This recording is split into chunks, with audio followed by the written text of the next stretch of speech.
Hey guys, thanks for stopping by. If you like my video, please like and subscribe. Also check me out on Twitch as Floyd Mason. Hello, welcome back, Spooks fans. We are back. We are back with another Goosebumps book review. And next up, we have book number 22, Ghost Beach. Goose Beach. Pretty accurate to the name. Got the ghost coming out of the grave there. Got a little beach in the background. I might have another copy of one of the newer ones of this, but again, all my stuff's still buried. Getting close to getting that out, but really slowing me down. All the work going on here. Decent shape book. Most of my books are pretty good shape. Not perfect, but good shape. We'll get into the cover a bit later, but I think it's pretty decent. I'll say off the top, it's pretty good. It's one of those ones again where it ties into the name, but it doesn't give anything away. This picture has nothing to do with the book, but it fits the title. So, like that. I was actually pretty excited going into reading this one, as I think this is the first book that I've read so far that I didn't remember anything about. Some of the books I'd kind of forgotten a lot. I didn't really remember what happened in I'm Afraid of Bees. I couldn't really remember. Deep Trouble, I'd listened to the audiobook recently, but before that I didn't really remember it. And things like Go Eat Worms and Scarecrow Walks at Midnight, I knew the vague premise. I didn't remember much about it, but I knew the premise. But this one, I couldn't remember a thing. So this is one of the more excited I was going in to reading one because it was kind of fresh. The only thing I didn't know was that the kids were named Terry and Jerry because they are characters you can play in the cemetery game. Oddly enough, I can't remember who else is in there. I think it's definitely the kids from Horrorland, the kids from The Mummy. The other one's, I'm pretty sure there's four. Maybe it's Monster Blood? Can't remember where the other group is from. But then these ones. I mean, it could be from any of them, right? They all have, a lot of them have siblings, which are just perfect for games like that. Anyways, so this book is mainly about Jerry and Terry. And it starts off, the first chapter is the classic off-the-top R.L. Stine dream. Jerry has a dream. They're in the graveyard, and they're running, and some arms come up and try to pull him down, and he wakes up, and I don't know. I don't know what you got going on, Stein. I don't know why you love the dream sequences so much.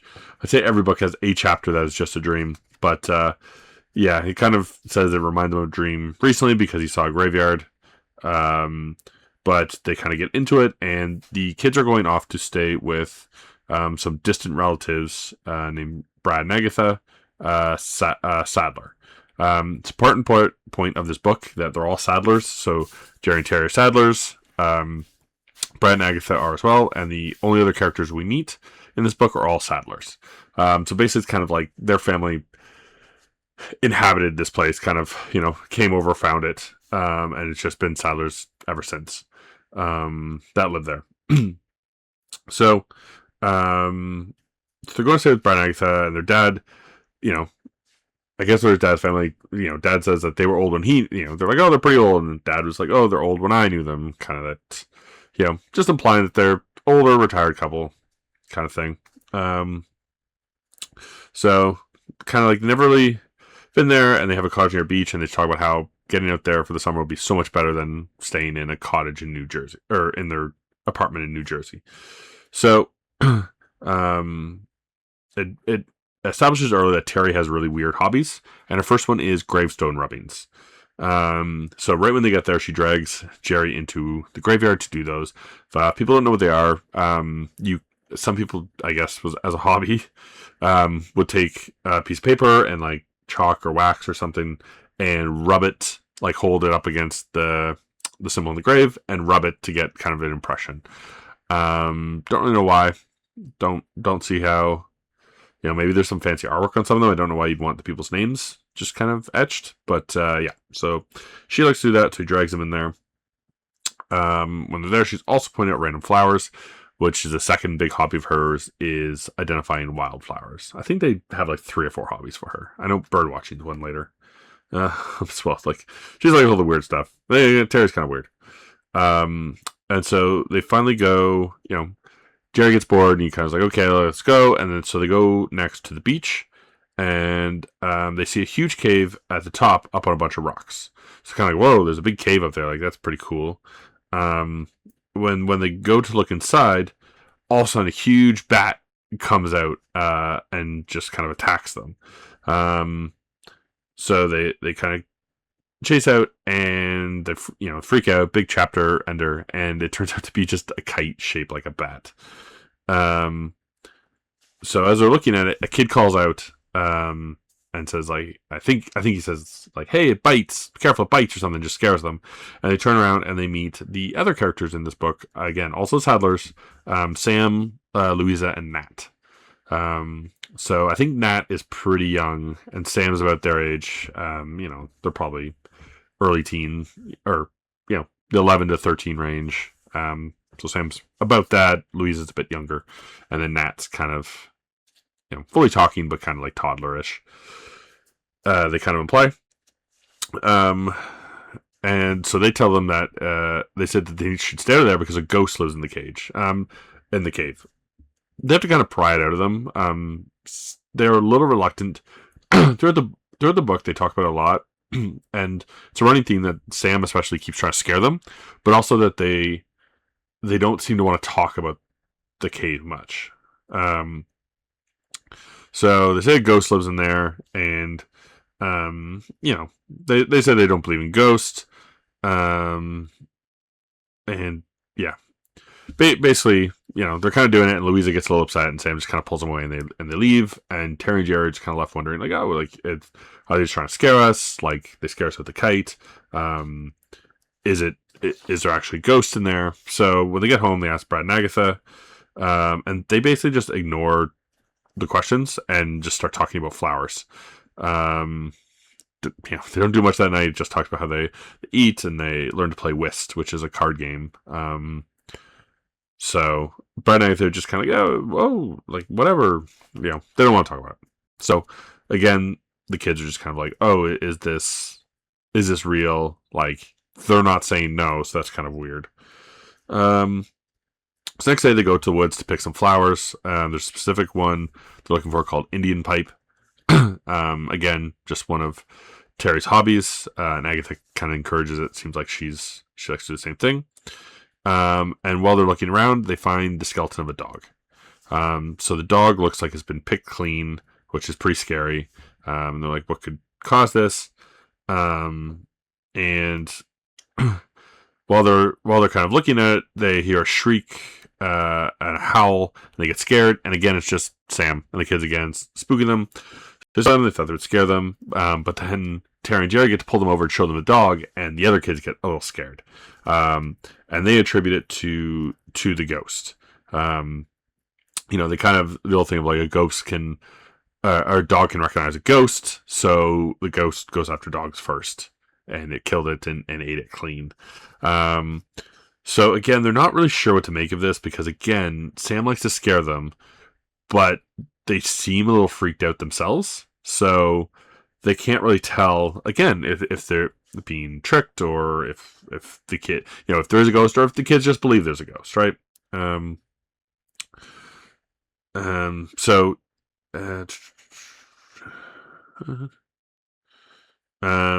they go home with and tell Brad and Agatha what they found, but they have no idea why it happened.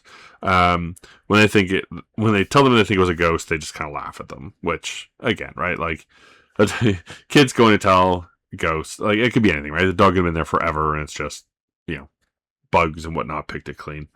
So the next day they're doing chores and waiting for the afternoon.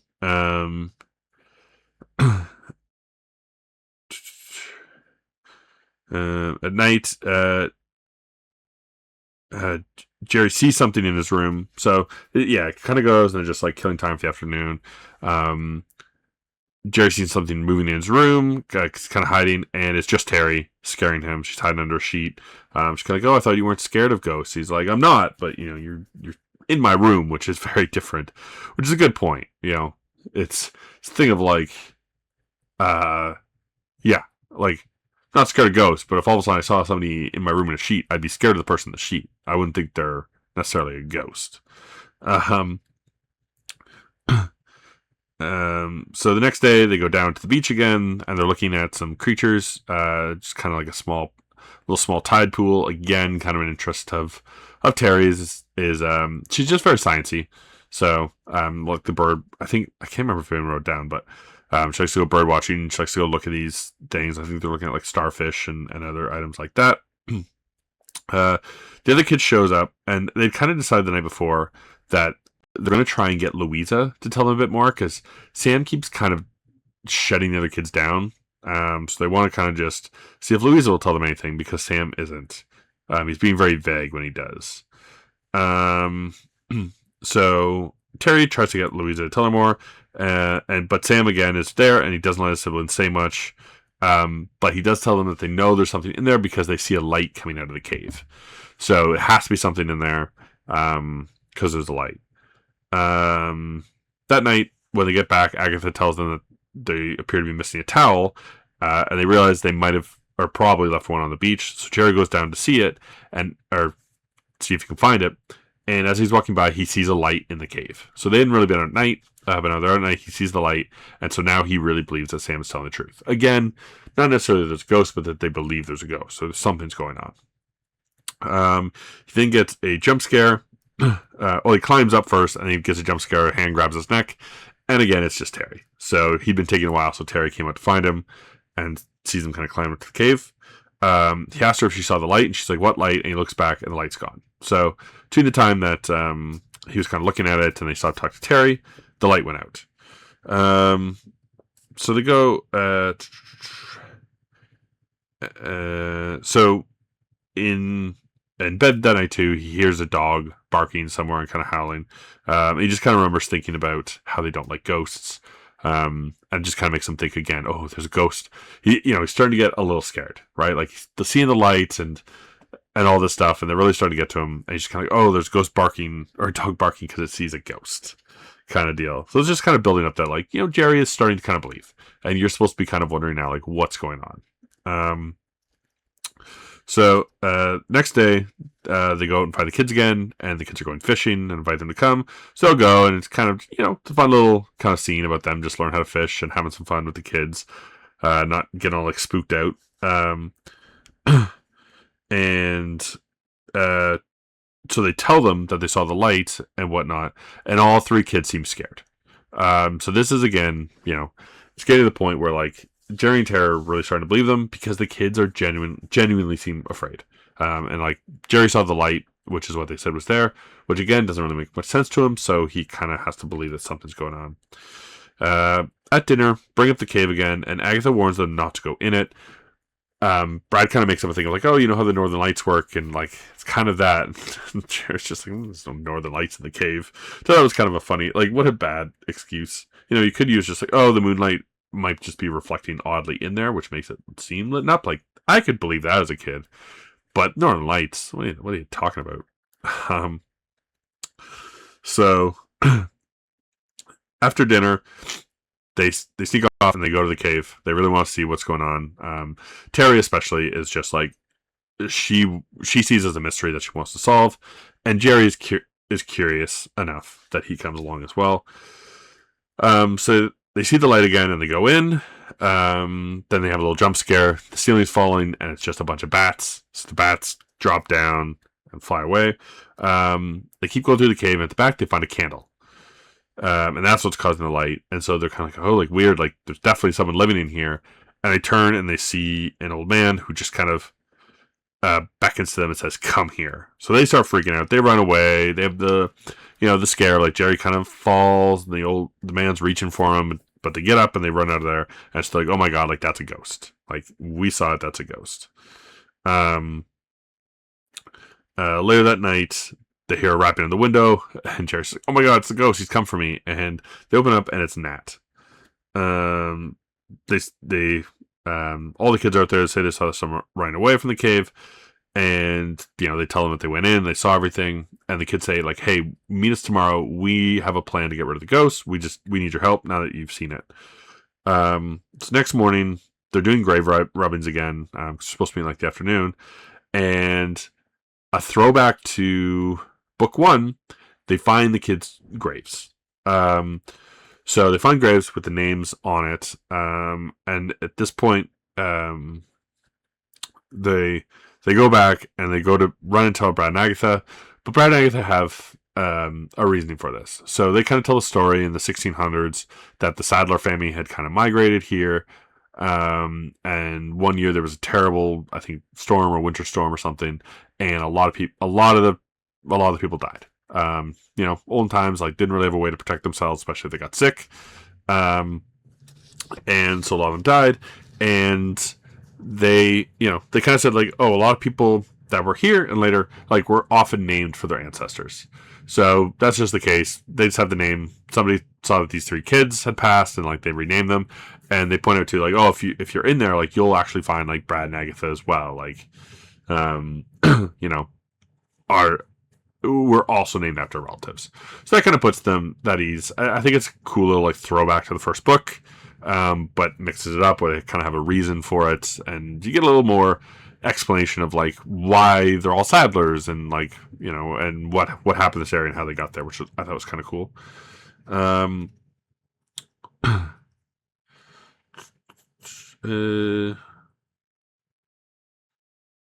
Later too, like when they go talk to kids, like they bring it up like, oh, we saw your graves, and they mean like, yeah, we're named after like our past, so kind of like it calms them down again. They kind of have that little moment of shock, like, oh, the kids are dead, and then everyone just kind of confirms it away.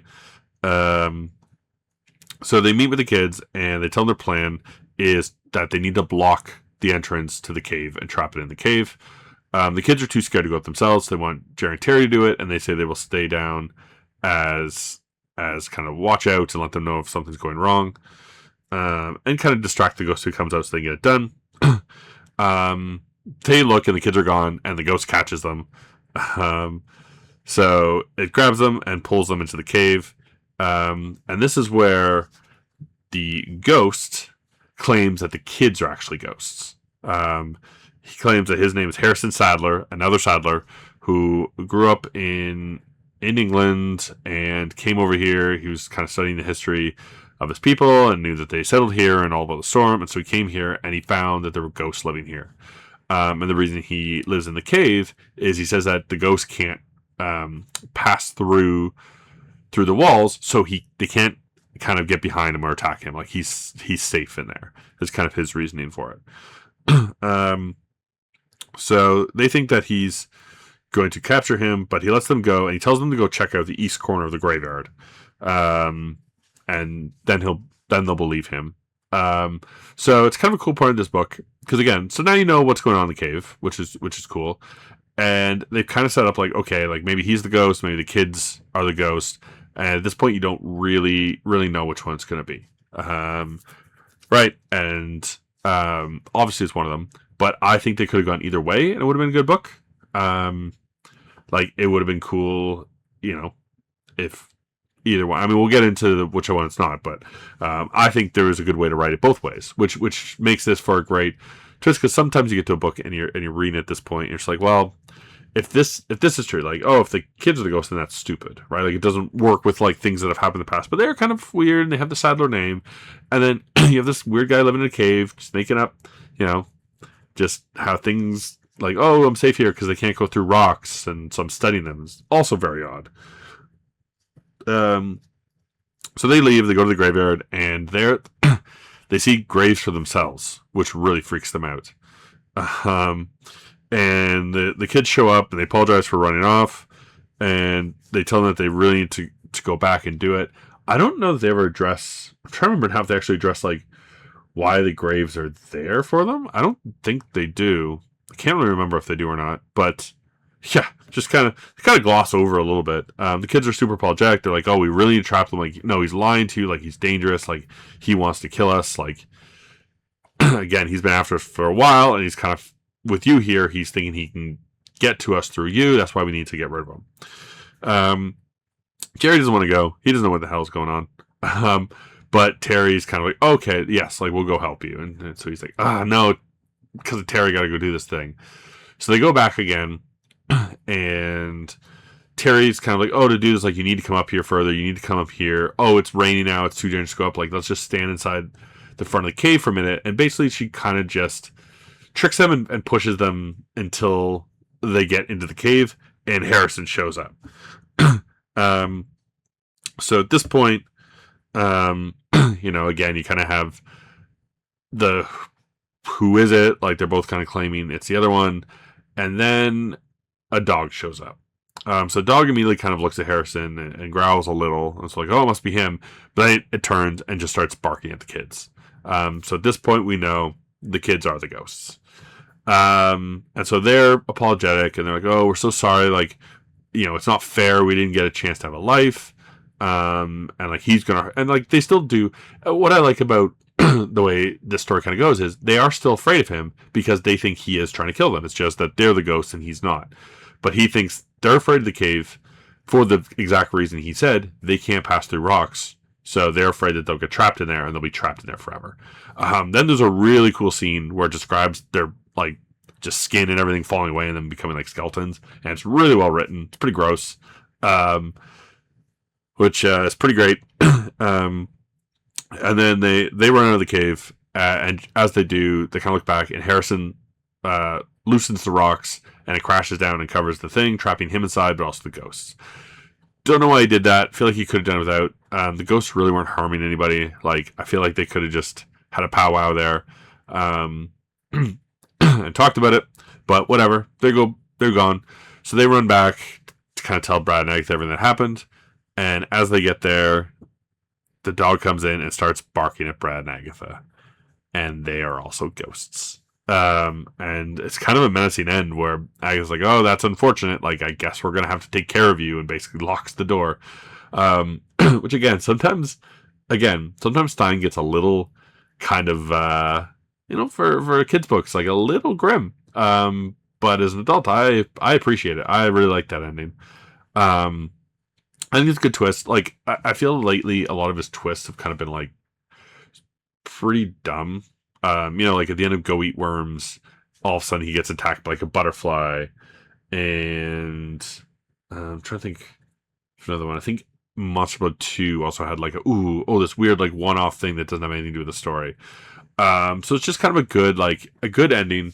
I mean, it's unfortunate for the kids. Again, it does seem unfair that they were just some kids who died in a storm and they didn't get to live a life like they said. I don't really see why Harrison ended up burying himself in, but whatever. But the menacing end of it is great. Again, I also think it would have worked as well if Harrison was the ghost and the kids were just truly afraid of him. And again, you kind of did the same thing, and then they run out and they have to like bury him in or something. Like, I think it would have worked both ways, which again is the way to write a story when you're kind of writing a who could it be where both sides really make a lot of sense. So it's well done in that sense. So as a book as a whole, I think there's a lot of good parts. I don't feel like there was too many parts that really dragged in this story. Like they were doing stuff like whist or just kind of hanging out at the beach or doing the grave rubbings, but it all felt like it was moving the story along. And just typical things that they would do. Like it didn't feel, some of the books it feels like there's a bit of padding. And like, there is some in this one as well. Like the first dream sequence is unnecessary. But I feel like the story kind of moved along. I kind of like the callback to the first book, where they see the thing, but this one it wasn't. Like in that book, you instantly knew the kids were dead. It made sense. There was no other explanation that that's what happened. But this one happened, and then they kind of just like, oh, but are they? Or they kind of give you a very reasonable explanation. And then you have the other guy who could be the ghost, right? Like, there's no reason why he isn't the ghost. So it felt good in that sense. Again, good ending. So at the end, I gave this book an S. I was super surprised. I actually really got into this one. The writing was great. You could really connect with Jerry. You felt bad for the kids. The twist was good. The ending was like the little extra twist ending was really good. And I just enjoyed most of it. I mean, again, little thing here or there that just don't really tie out. Again, I don't think they ever really talked about why their graves are there. Maybe they did, maybe they didn't. Um, but I felt it kind of had a proper build to the end. It didn't feel like there was some dead parts and then rushing. It kind of felt like a gradual, like, okay, they hear the story, then they see the dog, which makes them a little more convinced. Then they learn about the light, and then he sees the light, but it's not there, so he's not sure if he saw it. Then they go back and they kind of go in and meet him, and then they go back and kind of try to capture him, but then they like meet him, and it's like it felt like a good build throughout. So yeah, I was pleasantly surprised on. And then as for the cover, I am going to also give this an S. I think this cover is fantastic. Again, it's kind of got the graves on the beach. It doesn't directly tie in, but it's kind of like the family there and the ghost. The ghost is incredible. The coloring on it's great. Yeah, I'm just an overall big fan of this one. So yeah, that's it for this one. Pretty good book. Pretty happy with that one. Next up, we'll see if it's a redemption one, but it is Return of the Mummy.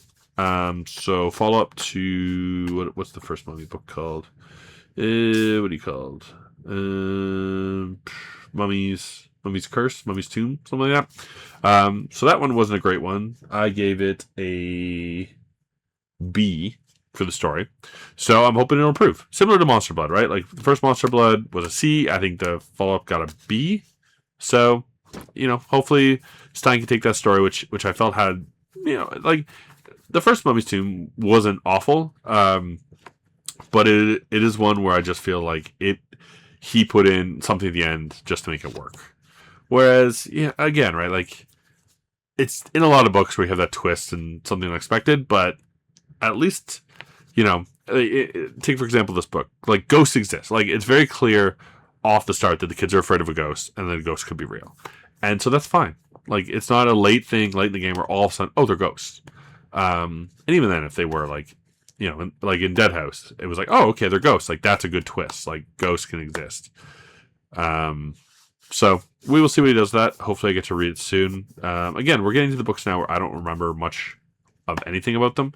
Some of them I remember partial things. A couple later ones, like I know them well.